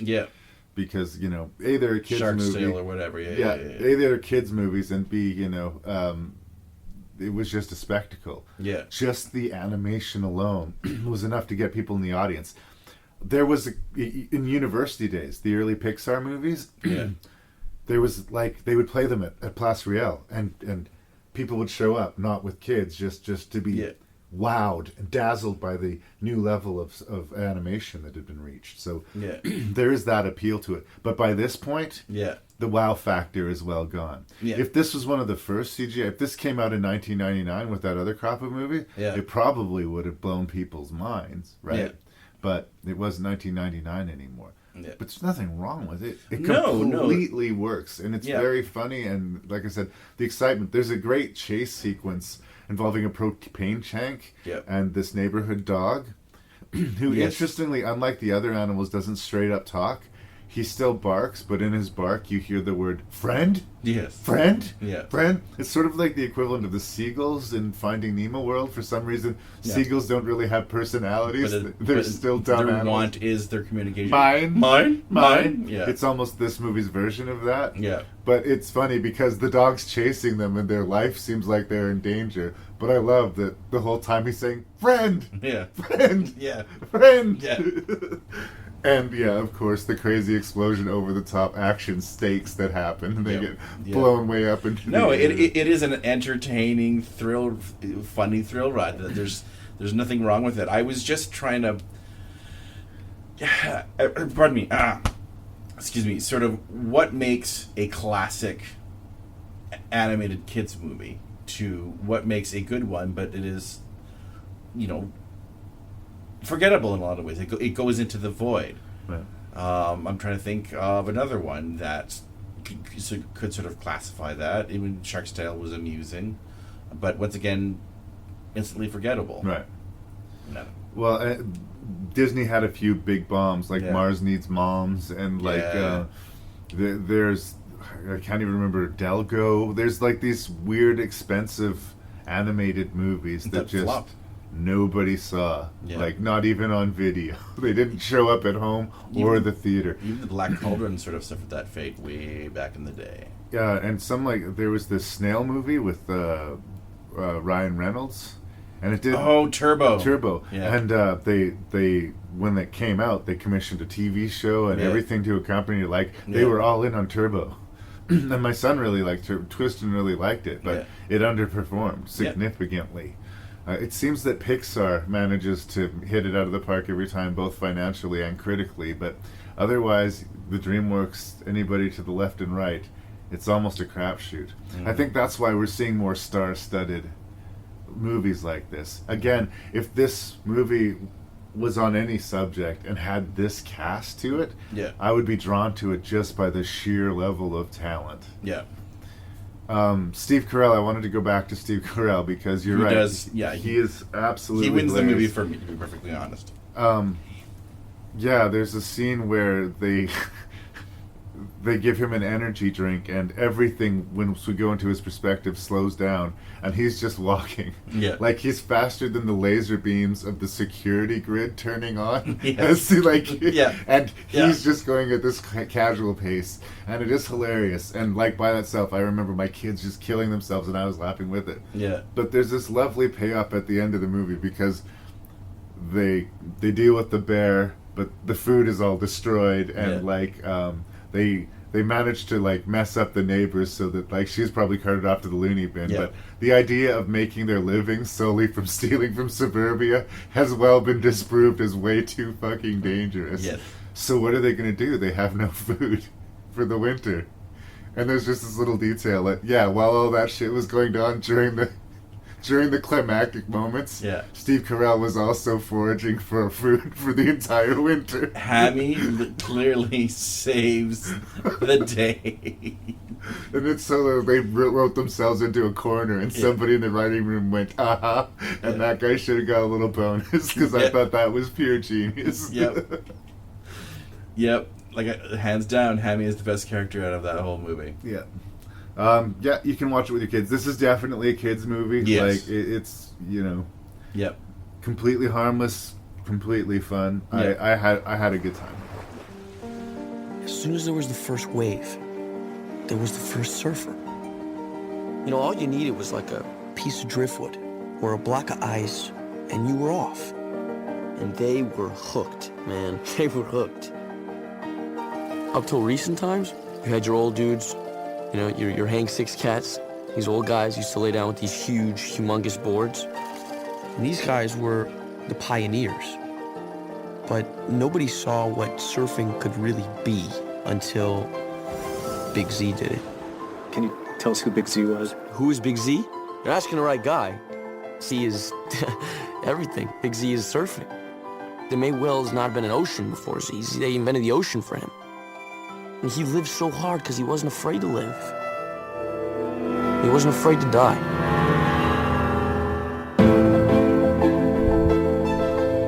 Surf's Up. This is an interesting one. I mean, talking animal pictures. This is the theme of all of this. I think that for time immemorial, going forward and backwards for kids' movies, there will always be talking animal movies, and there will always be sort of some revisionist thing of the Rocky template, the sports movie. Yeah. What I think really tickles me about Surf's Up is the faux documentary approach. Yeah. It makes the animation job so much harder for them. Yeah. And there are scenes where it is just abandoned and there's no justification for cameras being around, and we just see scenes play out. Yeah. The Zooey Deschanel penguin and the Shia LaBeouf penguin have a little romantic interlude in the ice caves or whatever. Yeah. But this whole idea that this is like a bunch of animals scouring the entire planet looking for the best animal surfers ever, and collecting them to this place to compete, and that it's all being documented. It kind of tickled me. It's just like it makes everything harder. It's sort of like the CGI special effects in found footage movies. The more elaborate your special effects, and the more you're moving the frame, the more difficult you make it on yourself. Now I understand this is different because the whole environment is animated. But I don't know, I like it. There's sort of a meta commentary on not necessarily found footage, but documentaries and you know how they're kind of rigged to the perspective of the creators. And sports commentaries. And sports movies. And the kids aren't going to appreciate that, but it's not in your face. It's not distracting or weighing down the movie in any way. It's just how the story's being told. Are we stressing out about whether Shia LaBeouf is going to prove himself to be a great surfer, or whether he's going to get the girl, or whether he's going to, you know, inspire the late great Big Kahuna, or whatever the hell the name of the Jeff Bridges character, surfer Geek.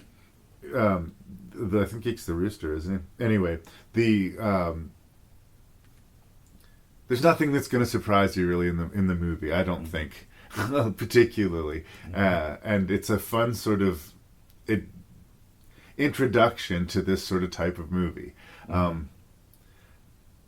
like it more than a lot of people do, apparently. Big Z. Big Z is Jeff Bridges. Big Z, right. I seem to like it more than a lot of people. It's another one of those, I think, kind of came and went. It did okay. Like you said, there's a sequel now. The WWE Enterprises has got a hold of the license the name.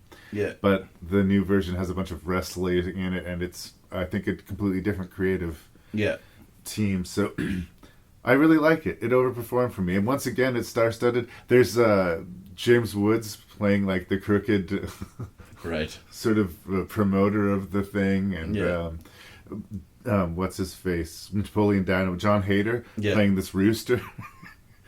Who practiced surfing on a lake, which doesn't have any waves, but still ends up really kicking ass in this competition. He kind of was my favorite character in a lot of ways, but yes, go on. There's a lot of fun to it. I don't know if you know this about me, Beckmann, but I'm a huge fan of a movie called The Big Lebowski. I have never heard you talk about that movie ever. Watch your jaw hit the floor. I kind of have this also idea that like this whole movie is a dream that the dude had. Okay. Because you went hard on this movie. Tell you what, the dude impregnated Maude. There is a little Lebowski out there, but Maude said she didn't really want him to have anything to do with the child. Psychologically, the dude has these abandonment issues and this sort of failure of his former past, right? So if the dude had this dream that could put himself in the position here to solve all of these problems, spiritual sequel to Big Lebowski is all I'm saying. You, sir, are a nerd. That's impressive, the narrative thread you just went down, but wow. Well, look, we were saying, like, people, who are this movie for? Well, it's for kids. But, like, Mr. Toad's Wild Ride is for, like, Monty Python completists. As far as I'm concerned, Surf's Up is for Lebowski completists. As good or better companion piece to the movie as the Jesus Rolls. Okay. Just saying. Okay. Well, you clearly double feature. The Big Lebowski and Surf's Up. You clearly loved this movie a lot more than I did, but I did enjoy it. I guess the first question I'm going to ask you though is it wrong to be sexually attracted to a cartoon character? Well, that all depends on Jessica Rabbit. I couldn't tell you the amount of seed that has been spent in this world on Jessica Rabbit. Yeah. I mean, I had a thing for Penny from like Inspector Gadget. Really? I couldn't quite. Pervert. I know. I know. It was weird. I watched Inspector Gadget for multiple reasons, but Penny was That's one of those. Dude. I know. I'm revealing far too much. I even Surf's Up has got depth. It does. A lot will be revealed by this review. I even sort of made fun of the song. Dun, dun, dun, dun, dun, Inspector Gadget. Yeah, I'm singing again. Oh. Badly. Bad. Sing away. Okay.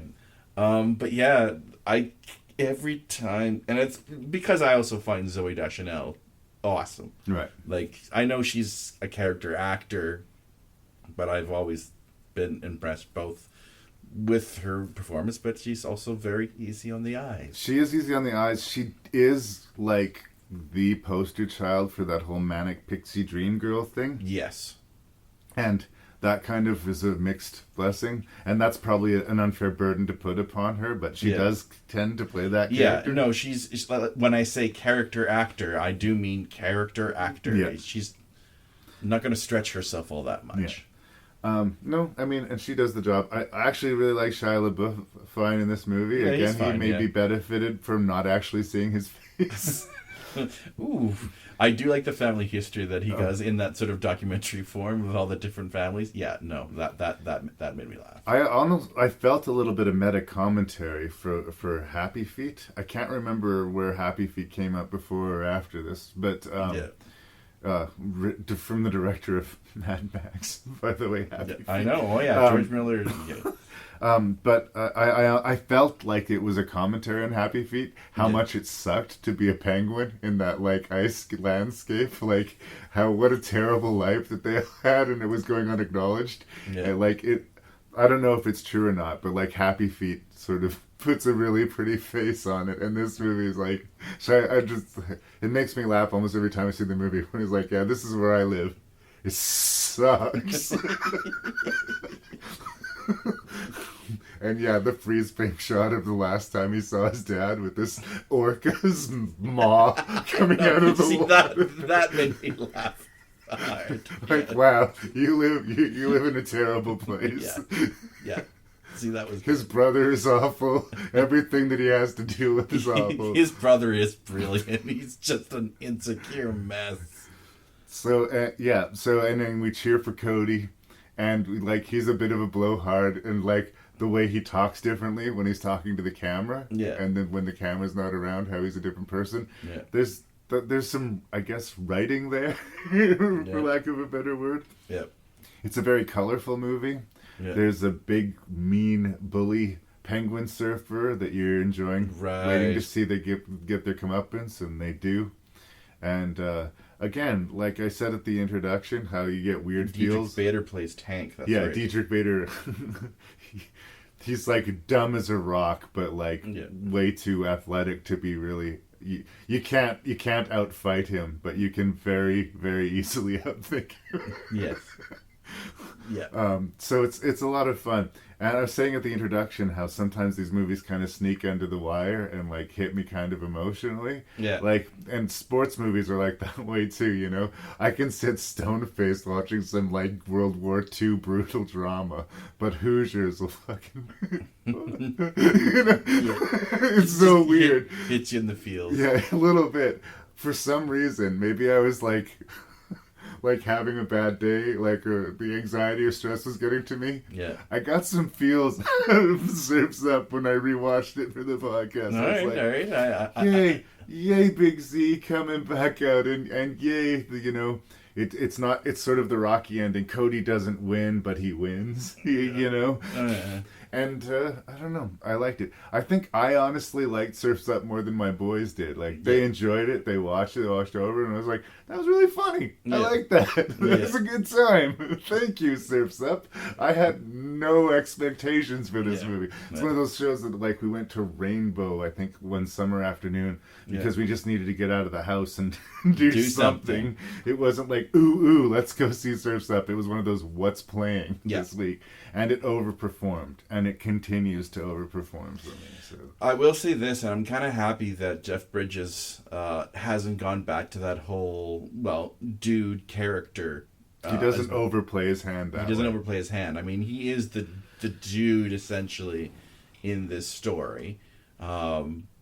Made my heart cry a little when I saw that beer commercial, but at that point, the damage had already been apparently done. it was all for charity, but still. Yeah. The most undude thing you could do is star in an advertisement. It's just so... undude. I know. Alas. I know.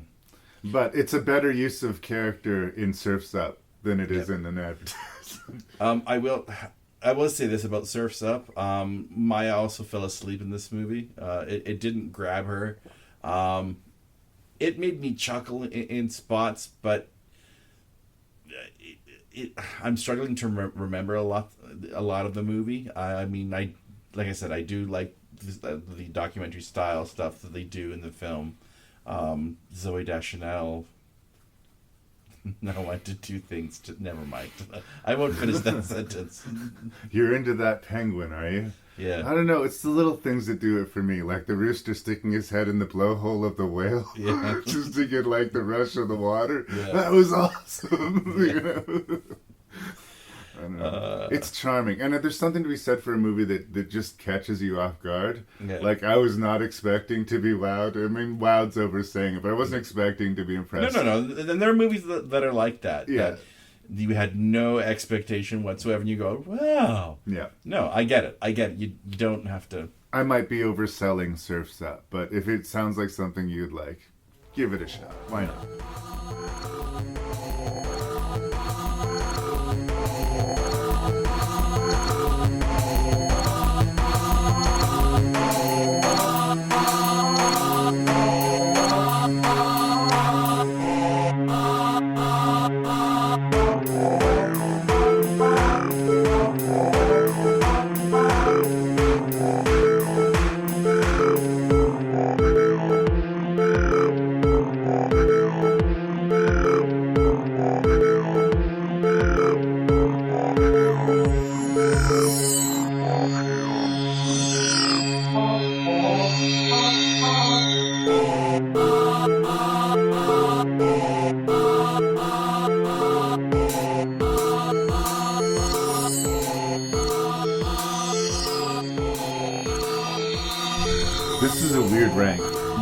It's a weird rank. Like, again, it's not our typical genre necessarily. Yeah. But the quality of the movies are largely close to me.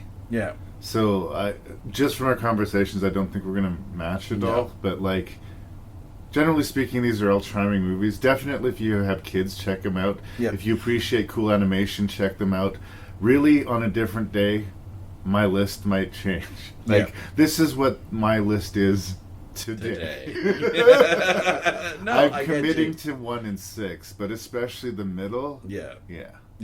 No, I'm kind of happy and excited for doing a kids movies episode. I would be totally down for doing another one.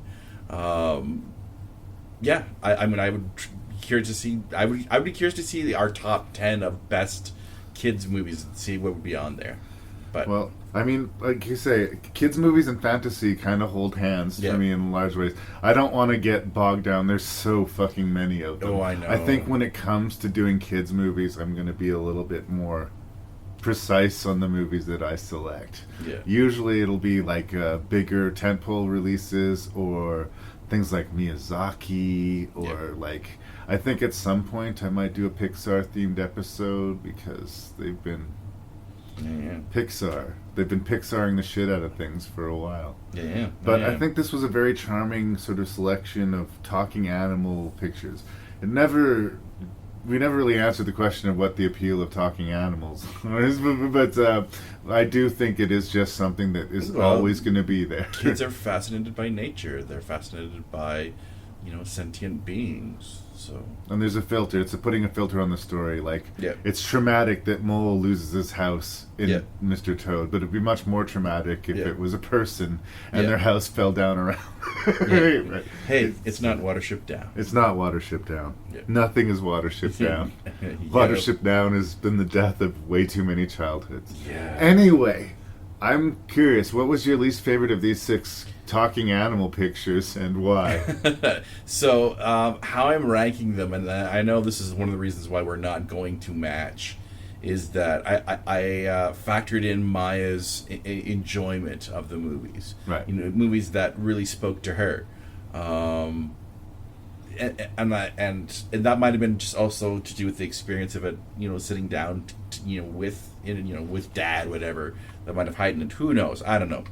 Anyways, so at number 6, I am going to put the charming, but somewhat slowly paced Mr. Toad's Wild Ride. Yeah. I love Terry Jones, don't get me wrong. Brilliant human beings. And it was neat to see that it was actors, not just animations. Yeah. It was a different change of pace. A little curious about some of the costume choices.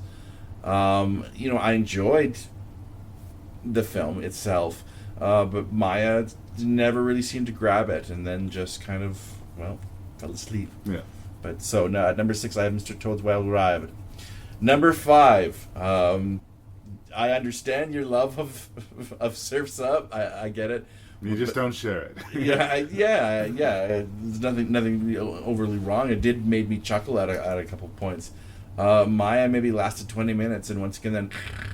Right. And that was sort of part of the gauging factor is, did it grab Maya? If not, she'll focus on something else, like Lego or whatnot, or just, pass out. Right. So, at number 5, I have Surf's Up. Number 4, I agree with your criticism that there was, a lot of adult jokes that might have separated some kids' enjoyment of it. And I do love Gore Verbinski. I think he's a very talented director. He's got a very cartoonish sensibility about him. But at number 4, I have Rango. At number 3, Maya loved the heck out of Over the Edge. And it's not a timeless movie. It's not a classic movie, but it's fun. It's fun. It's fun. And I do think the cast work very well together. I just think that RJ is just the villain of the whole story. At number 2, I have, and I guess I will always thank you for this, Larry, because I saw my daughter completely lose her mind during a movie. It broke her to see the termite invasion and then Danny Glover getting his body torn apart. It broke her mind, and she flew off the bed and around the corner. And, oh no! Yeah, no, you broke her, Larry. You broke her heart. It was beautiful. But I have ANTZ at number 2. It's a great kids movie. Of course, after I say that, how it traumatized my daughter, because that's really how you sell a movie. ANTZ, it'll totally fuck up your child. And at number 1, and she loved it from front to back. Chicken Run. Yeah. Nick Park's Chicken Run is awesome. It's awesome. Like I said, I've seen it so many times. I don't know how many times I've seen it. And Maya was the same way. We watched it together, and then for the next 3 days, it was Chicken Run all the time. And I don't understand how kids can watch the same thing over and over and over. Oh, I was the same way. I was totally. I was too. That's the thing. Yeah. That's the thing. I was too. How many times have I seen Raiders? Yeah. Yeah. A lot. Yeah. Well, look, we don't have the same list, but it's actually closer than I was envisioning based on our conversations. But it's weirdly, it is Surf's Up that's gummed up the works here. Yeah. But I just want to reiterate that I enjoyed all these movies. I found all of these movies charming. Yeah. The standout is Chicken Run. It was basically a list with Chicken Run and 5 other movies. Like Chicken Run was number 1 going into it, and it stayed number 1 for me. And it's not personal, it's just that quality of movie as far as I'm concerned. Like, it was clearly the best. Yes. So here's my list. We'll start in agreement. I love Terry Jones, and I like the story, and I do find the movie charming. But Mr. Toad's Wild Ride is going to be at the bottom of the list. That said, for fans of Terry Jones, for fans of Monty Python, for fans of The Winds and the Willows, for fans of just sort of sweet charming, but it's not aggressively trying to keep your attention. It kind of expects you to meet it halfway. And kids are less and less seemingly able for that. I would love to meet the kid who loved this movie. But I think that kid is pretty few and far between. Is that a fair reason to put it at the bottom? I don't know, but I had to put something at the bottom, and that's where it ended up. Gore Verbinski's Rango is in 5th place. Again, I had a lot of fun with it. It had a smile on my face the whole time, but there's a weird sheen of ugliness over top of the proceedings, and it is a long sit. And it does overstay its welcome. It may be as much a stoner light show as it is a kids movie too. Yeah. So if I'm looking at these as kids movies, then that kind of seated it lower as well. It is weird seeing Hunter S. Thompson and his sidekick cohort, Dr. Gonzo. Yeah, no. Yeah, Right. it's like, kids movie? Okay. In fourth place, perhaps overperforming, maybe not. There's not enough credit is given to something that's just fun and entertaining and goofy. Over the Hedge is fun and entertaining and goofy, and it gets the job done. No, Maya laughed hard during the movie, and she once again watched it.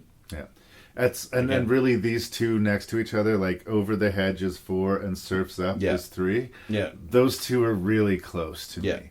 I think the inclusion of Jeff Bridges and the dude angle made Surf's Up more interesting to me, and like I say, the choice of going weirdly faux documentary in an animated movie it just made me smile.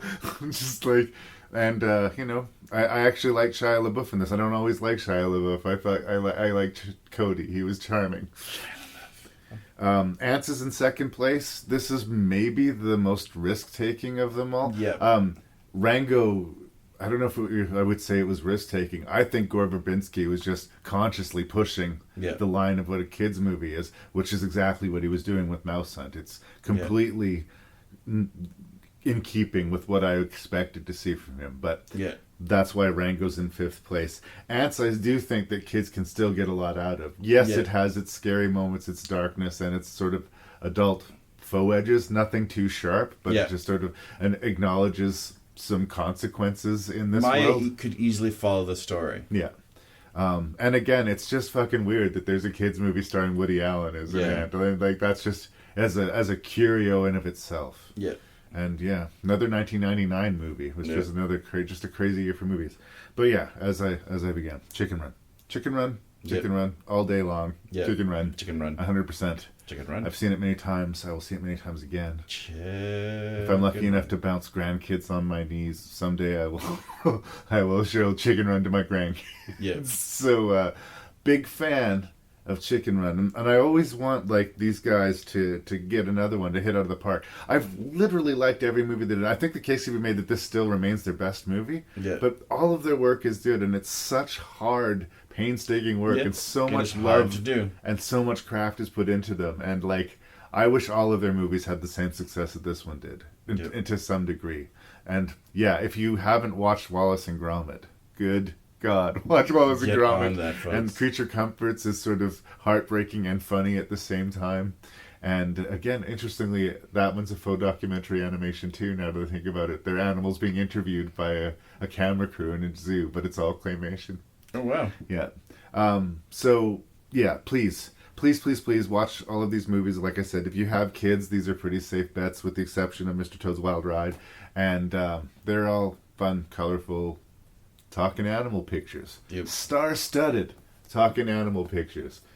Man, did you ever imagine, 2013, when I started doing Rank and Review, that we would do a talking animal episode? Can't say that was ever on my mind, no. Well, thank you so much, Mr. Beckmann, for once again joining me for Rank and Review. Once again, we did not go 6 for 6 or 0 for 6, but again, I don't think we're going to be fighting over this. No. Let's not die on the hill of Surf's Up. That was fun, man. It was fun.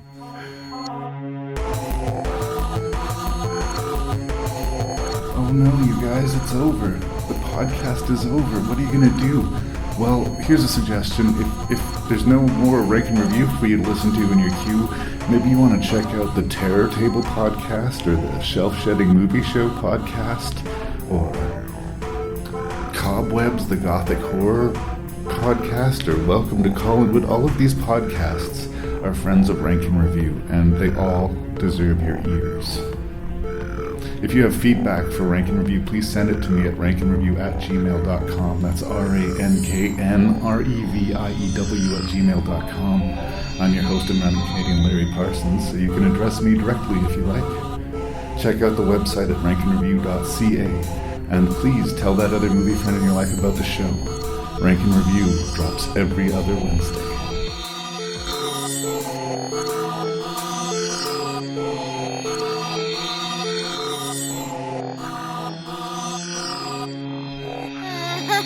Sorry.